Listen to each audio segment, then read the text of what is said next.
I would like to indulge my pet peeve for a moment, and I'm going to aim this at Newsweek. I'm going to try my best to keep this short. My videos, for whatever reason, have been longer recently, but it is absolutely aimed at Newsweek. It is a slap on the wrist, to put it mildly, because what Newsweek is doing here is taking a weird passive voice that doesn't necessarily allow you to get to the actual story in lieu of this he said, she said nonsense, when it is perfectly, radically clearer than anything else you would encounter probably over the last 10 years.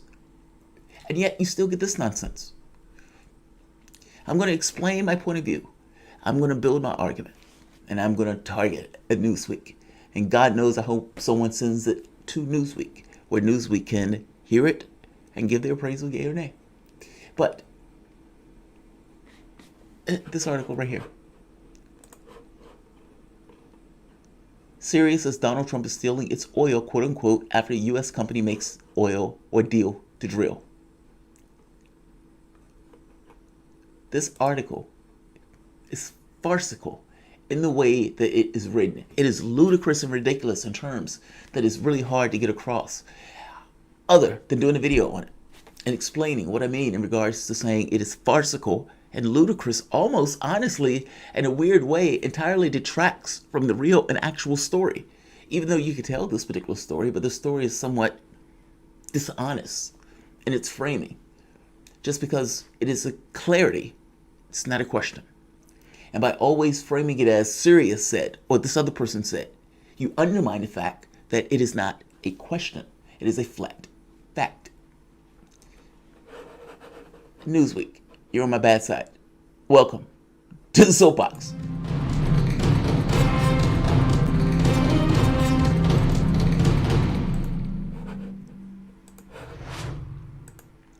My name is Jamarl Thomas. This is the Progressive Soapbox. Guys, if you enjoy the content, like, share, and subscribe. You can always support through PayPal or Patreon. We are growing. We're nearly at 30,000. Finally, my channel picked back up in regards to the number of people, they think something was going on with YouTube, but it's picking back up. We're almost at 30,000. I hope to be there by my birthday. And like I said, I bring this content. It's brought to you by you. And I appreciate you the opportunity to allow me to do it. It's 3-something in the morning. Can't necessarily sleep. I was wide awake. I had started on this particular story and feeling my oats, I suppose. Yada, yada, yada, an hour later. So let's start here. The Obama administration destroys Libya. They're selling slaves in Libya right now. They advanced that similar strategy, billions of dollars added into basically a regime change war where you're dumping money, weapons, training, thick-necked goons, long beards with knives and bad intentions into a particular country in order to stovepipe and foment a civil war. And they get that civil war. And 500,000 people die as a result of that civil war that we invested in covert and in some cases overt. I mean, in some cases you had the CIA fighting troops or militias backed by the military or by the army. Is that really our responsibility? And is that really what we should be doing? And should we really have these rapists and killers with an invisible U.S. flag on their lapel because they're basically operating with our input and with our go-ahead? Terrorists. And these guys frame them as these guys are the moderates. Read those stories on what was taking place in that region. You can even read them on the pages of the New York Times at this point, which means it's not just me saying it, it's evidently true. And by the way, don't just take my word for it and the New York Times word for it and all of the papers that talked about it words for it. You can take Trump's word for it, President of the United States. 8 long years after President Obama's ill-fated push at regime change, U.S. troops are still on the ground in Syria. More than 500,000 people are dead, hundreds of thousands are terribly injured, and millions more Syrians are displaced. It really is a nightmare of misery. Across the Middle East, we have seen anguish on a colossal scale.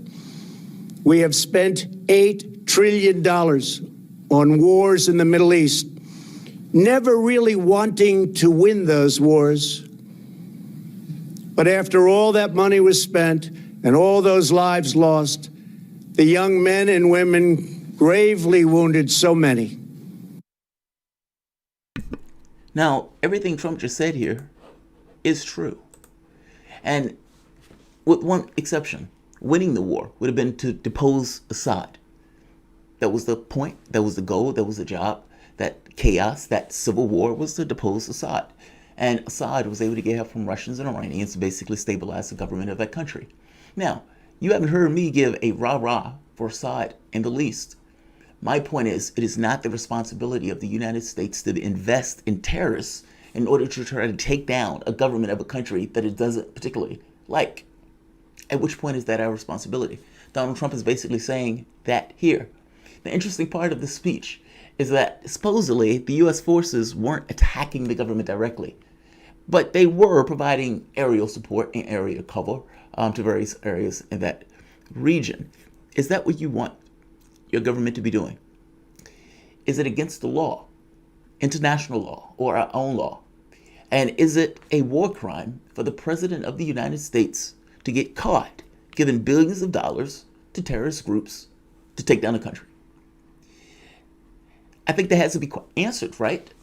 And answered in the context of our own laws versus international law. Now, you've heard me say international law doesn't exist, but just for the context of the basic argument, accept the framing for the moment that it does, because the media and everybody else accepts the premise that it does.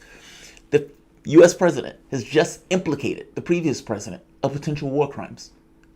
And at the very least, something that deserves an investigation in regards to what they were doing, why were they doing it, and what were they telling the American public at the time that they were doing it, and how much they spent. Great. It also delegitimizes the reason for troops to remain there. It's stable.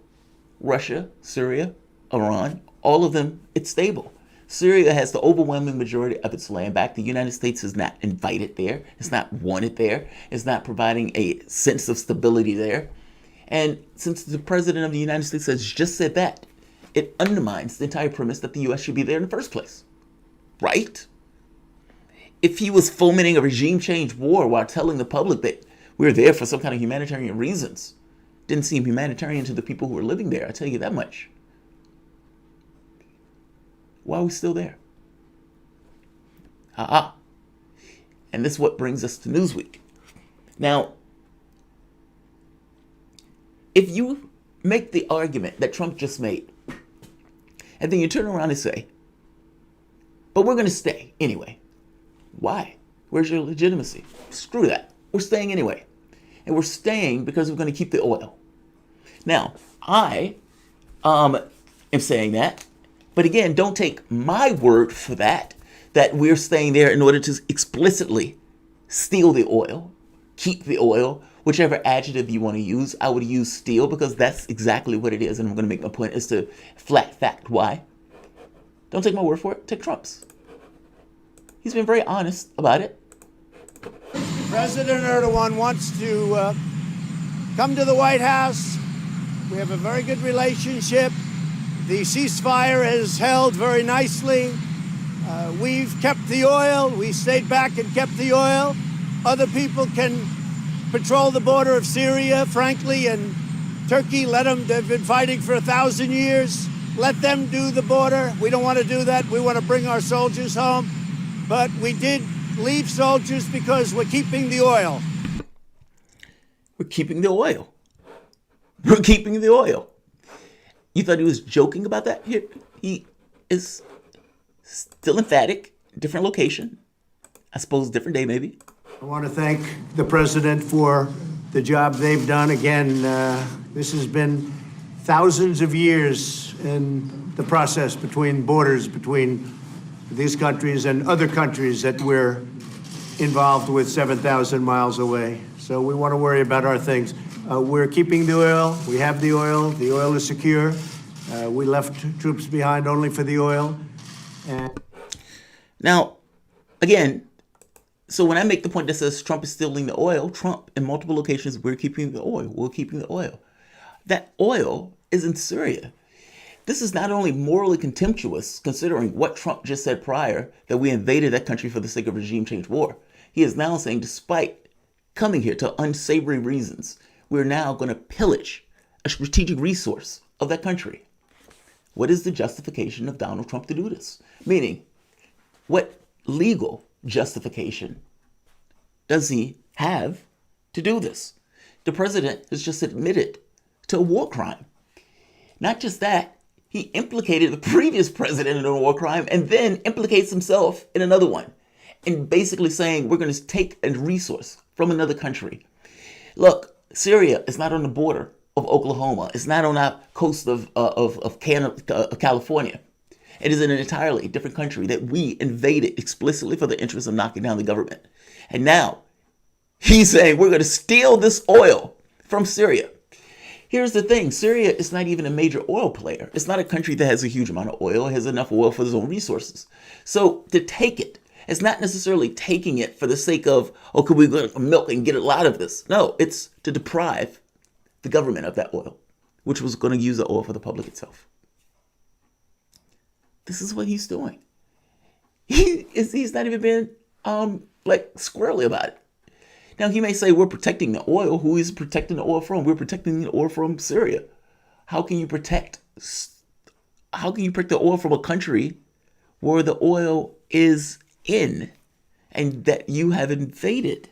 I mean, it's utterly astonishing. One pushed the stovepipe of war, which got 500,000 people killed. The next acknowledge that, but steals the oil. Now, like I said, Trump. Now, on top of stealing the oil here, which he's clearly doing, because again, he's admitting to it, he is also bombing crops. Meaning Donald Trump also, in addition to these vagaries, took an extra step and ordered the burning of Syrian crops. Trump ordered U.S. forces to burn hectares of wheat field in Syria amid COVID-19 pandemic, Russia media. Days after Syria alleged that the American occupation forces in the country burned large areas of wheat crop, a report now has emerged that the destruction or the destroying of the food crops was carried out by the United States forces on the order sanctioned by the President Donald Trump. The report, titled "Confirmed Trump Ordered Syria's Wheat Burning During Pandemic," claimed that the United States forces were carrying out orders that were sanctioned by the White House. President Donald Trump has signed the order for burning agricultural land in Syria. On May 17th, the local Syrian newspaper or report claimed the U.S. forces burned down 20 hectares of wheat crop in Syria. The report, published in Sana, reported that the plane belonged to American occupation forces dropped thermal balloons over agricultural lands in the countryside of Shtadidi, south of Osaka. The thermal balloons burned a large area of agricultural land and the wheat crop in Hasaki province. The U.S. forces used Apache helicopters that flew close to the ground, dropping several thermal balloons. The local Santa reporter said that the fire destroyed 200 dunams of wheat field in Adada village in Shtadidi countryside. This. Trump's orders. So the notion that he's stealing the oil is not mind-blowing. He's telling you. All right, great. Now, at which point did Syria lose the legal right for their strategic resource? Also, the problem, when I make an argument and say, what is the legal argument, the legal justification that allows Trump to basically steal the oil? The issue and the problem with that word is legal. Because at this point, there is no legality. The legality itself is created by the power center, basically the U.S. military. The U.S. military is the power center in that particular area that the Syrian government is not necessarily going to push. And because it's not necessarily going to push it, they can take that oil, get a company to take that oil, and leave with it, and deprive Syria of a resource. Now, there can be all sorts of protests of international law and anything else, but understand, law. It's not good, bad, ethical, or anything else. It's only a power center. And as a power center, it doesn't necessarily have to abide by any other law if there is nothing else that can impede upon the way it goes about and operates its business. So yes, the U.S. can steal it. I mean, for that matter, think about slavery. Slavery was law of the land. Is it moral, ethical to put a kid in a cage for smoking a plant? I don't think it is. And yet, law can say, yes, it is. But it is because we say it is, not necessarily because it's any of those other things. In this very specific case, you have the burning of these wheat fields. Is it right? Right? Wrong? None of that stuff applies if basically the power center does it and nothing can push back on them. What about the stealing of the oil, which is clearly taking place at this point? Is it right, wrong, morally, ethical, any of that stuff? And again, you get to this thing of, by any notion of how sane governments should respond to each other, it is abominable. By the same token, nothing can impede upon the will of that particular country, meaning the United States, so it becomes a power center to itself. And so it steals oil. Nothing can stop it. The least that Newsweek can do, is call it what it is. And not worm itself behind these squirrely words that undermine the very horrendousness of what is taking place. Let's look at the Newsweek article for the moment again, right here. And I want to go through a few parts of this just to kind of make the point that much more plain. Syria says. But again, how does Syria says when Donald Trump himself said he's stealing the oil? He may use another word for it.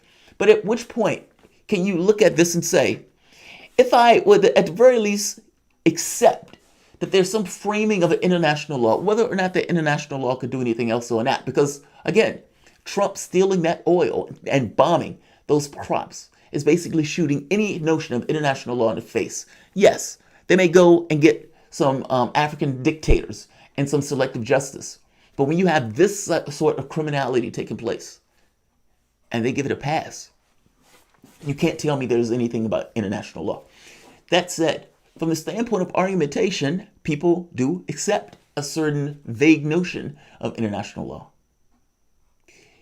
And so if we went into that country, as Trump said, to undermine it and to get rid of it, our premise was illegitimate in and of itself. And if it was illegitimate in and of itself, how are we staying there when we are not necessary in that country at all? On top of that, to take a strategic resource from a country that we had no right to be in the first place. I'm making the very basic point that it is not a leap of logic to say that we have no right to take that oil. And if we have no right to take that oil, how are you writing a news report where you're skittish on making the point of theft, when that's exactly what it is by any rational and sane human being looking at what is taking place and listening again to the president's own words. Let's take a look at right here. Syria has accused President Donald Trump of stealing the country's oil after United States officials confirmed that a U.S. company has been allowed to operate in their oil fields under the control of Pentagon-backed militia. Terrorists are operating in the oil field and helping basically the U.S. do that. And as they do that, they have confirmed that a U.S. company has been allowed to operate their oil fields. Donald Trump says, we're taking the oil. I've made a basic argument that we have no legitimacy to steal the oil out of Syria. The Pentagon or Donald Trump has confirmed that a company is taking the oil. And the best thing you can say, Newsweek, is Syria has accused. How is it accused? How is it accused? It's literally what they're saying it is. They're stealing oil from another country and basically using our military, or for that matter, basically terrorists, to maintain the oil fields and do so. That's astonishing that you can't call that what it is and say, yeah, it's theft. Because calling it theft is honest. And not just calling it theft, it's honest. It allows you to go into a line of questioning and thought and conceptual point of view in this particular piece about what that means. That the United States is willing to do this. What does it mean that it's willing to gas those crops in that way? This notion of pressure politics, to just keep pressure on that country, to try to drive that country to starvation. And you get your wins by the number of dead babies you accumulate at the end of the week. That's the argument. That's the conversation you need to have. It prevents you from having a certain conviction when you're arguing from the standpoint, whether you argue this is great or not great, but at the very least, acknowledge that that is what is taking place. And to get into the frame of mind of, is it right? Should they be able to steal that oil? How about legally? What does it mean from the standpoint of international law? What does it mean from the standpoint that international law is not really being applied in this particular capacity? Again, just like it wasn't in Iraq. What does it mean that this country would do that flagrantly to another country, knowing it was doing so to squeeze and to cause famine and destruction in that country? That is not on the border of Oklahoma, by the way. Bring our troops home. They shouldn't be over there. They shouldn't have went over there in the first place. And beyond that point, if they're admitting that, yes, we have a company, then you lose all ability to keep saying this person says or that person says. At that point, your position has clarified. Own that and go into a real legitimate piece about what does all of this stuff mean in the context of what we're doing from the standpoint of foreign policy. And not just what we're doing from the standpoint of foreign policy. How do we justify this? I'm making the point that Newsweek, you have a particular perch. And in having that particular perch, you have a lot of readers. And if you're going to go into a story like this, and I applaud you for hitting the story, so don't misunderstand me. I'm just saying one point of view where you accept the conviction that, yeah, they're doing this. However you find it, you might find it morally reprehensible. You may find it joyous, whatever that is. You accept that. And you do an article based on that. And you don't use words like this person says. It's, yeah, he's stealing the oil. It's their oil. It's their resource. You explain why you're making that point of saying, yes, by all real terms, it's theft. Let's go from there. That's a more interesting piece. I have to be honest. That's a far more interesting piece. I don't think I'm being nitpicky here. If you can address this is a flat fact way, you lose the thread. Or if you don't address this is a flat fact way, you lose the thread of indictment for something that we're doing and focusing on what it means versus what it should mean from the standpoint of a world with international law, for that matter, the legitimacy or the legality of burning of the crops or stealing of the gas. One of these,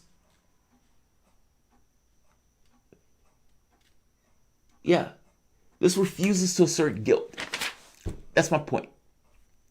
And when I say guilt, I don't mean necessarily guilt whether you agree or disagree. I mean just the fact that it is guilty of stealing oil from a country that we don't own, that we shouldn't even be in. We have no legitimacy to be in.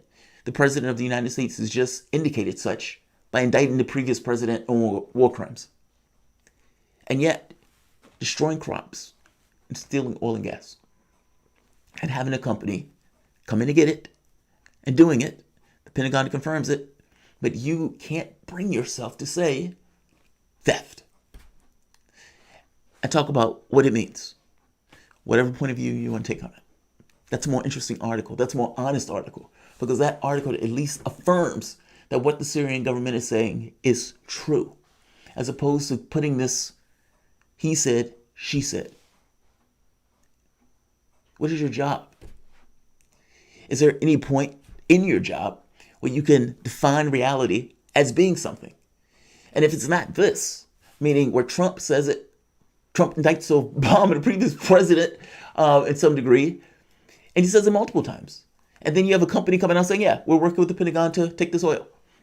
And Syria's saying, hey, they're taking out oil. They're stealing out oil. And you say, Syria says that. If there is any point in your life where you're going to get a certain degree of clarity just from all of the information that is around you, it will be this. And if you have any feeling at all about what your country should be doing, and what should that be burning the ability for people to feed themselves in a country that is also riddled with COVID-19, is just getting over a war which we assisted, where 500,000 of them have been basically killed. Is that what you want your country to be doing? Do you want your country to be stealing oil and gas from, again, COVID-riddled country that is under sanctions, that is under attack? Do you want that? Do you want your country basically stifling? Do you want your country basically stifling their ability to maintain oil and gas for themselves? And if not, then yeah, maybe you should have a conversation about the interesting aspects of what it means. That's somewhat of a more human piece, yeah, but it's somewhat of a more piece that does allow you to get into issues of law, whether it's international, whether it's our own law, explain that stuff to the population who's reading the article, and, come away with whatever you must, but at the very least grapple with the notion that we are stealing and we are destroying their food sources as almost a casual politic. And how does that feel from the standpoint of just being a person in real terms? Yes, Newsweek. I did not like this article because I did not like the entirety of the article being he said, she said, as if you had no point of view. And I don't mean point of view like being dramatically one way or the other. I just mean an ability to discern what's true, as opposed to falling behind this notion of these people said things. It's not these people said things. There's context, there's reason to the what people say.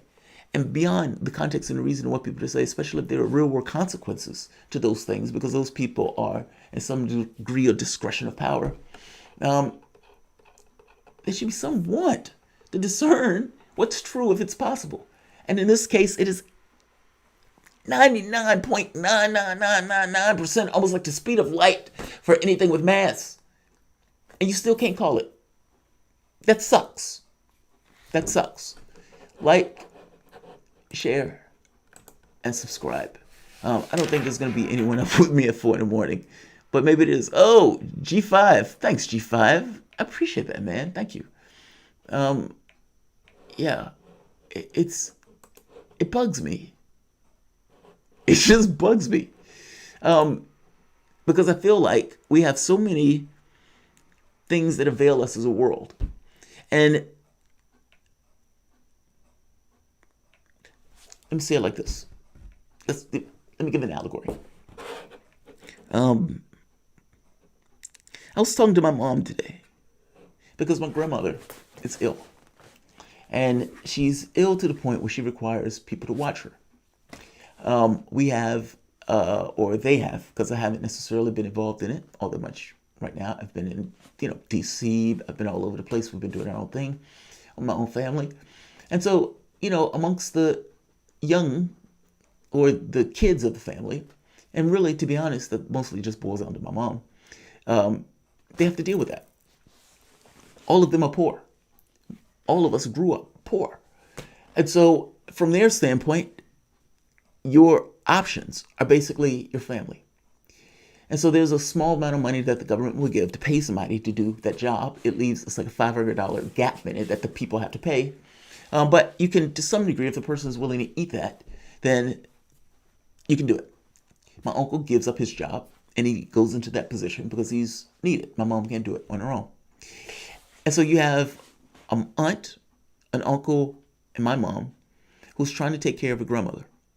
Now, as someone who's been sick a lot in life, let's say the first decade of my life, violently so, and who's been to the brink of death on more than one occasion, you know that you're a burden. You flat fact know it. There has to be work exerted to help you in one situation. There has to be work exerted if you need to be changed because you've gotten so ill that you can't necessarily do that, or to rub your lips because they've crusted over, not because of the way you've been breathing. You know that whoever is doing that has to exert that. And they're not paid for that labor. That's labor that they do because they love that particular person. And maybe sometimes it's not even love. Sometimes it's I have a responsibility to. And that can take all sorts of forms. It can be stress on the person who's taking care of and given that responsibility, who tries to not necessarily play into the notion that the person is a burden. And it can play it in multiple ways on the caregiver. I mean, the caregiver can externalize that where it's harm just at times from the standpoint of anger to the person who they're taking care of because it's breaking their limits in regards to what they can do. It's not a justification, more of a mechanics thing. It can also go into people who will push themselves to such a degree that it goes beyond what a person should be able to do. And they exhaust themselves in trying to care for the other person. Now, that's internal harm in a weird way. And so if you are dealing with family members and they're getting across to you, either in their behavior or the things that they say, that God, I don't want to be here. And that all of your fears about your burdensome, to some degree, are true, materialized by the things that they do and the way that they act. What do you do in that situation? I'll tell you what you do. If it was me, I would stop fucking with him. And I would try to do things that much more on my own. And that is basically what my grandmother did. And fell 3 times over the course of the year. That's outrageous. Any of those times could have broken a bone. Any of those times could have broken an arm. Or for that matter, could have ended her life. Especially being at the age she is and having the difficulties she's having. I wasn't involved in this. And I didn't even necessarily know all of these things were taking place. And, you know, when I was asking my mom, I talked to my grandmother one day and she said, I said, you have to be more careful. You can't do that. You have to actually get people to help you. She says, well, when people are acting like I am a burden on them or too much for them, I would rather do it myself. Which is basically an indictment of, no, I'm forcing myself to do these things. Not because I want to, but because the people around me have reached their limits in regards to what they can do for me in any real terms, without them bitching, moaning, complaining, and affirming all of my fears that I'm being a burden. And so then it becomes, how do you deal with that? Because she's now in the hospital. You can't bring her back in that situation again. It's unconscionable that you would bring her back in that situation. How do you deal with it? And then it becomes an issue of, all right, what do you have at your disposal? All right, maybe we can get a nurse. Okay, great. How much is the nurse going to cost? Well, if you get it from Medicare, you don't have to pay for it, but it's random. They're just going to send some random person in, and you don't necessarily want a random person in, so you got to find a nurse for somewhere else. Okay, but she comes back in a few days. So within the context of a few days, how long is that going to take? And then you get into this notion of, like, this is kind of what I'm getting to the point of magical thinking from the standpoint of a country. Whether it's a country or whether it's a family that's trying to reconcile itself with something. You have to be honest if something is not necessarily going to work, especially if the consequences of it are grave. And think of all the things that avail us as a country right now.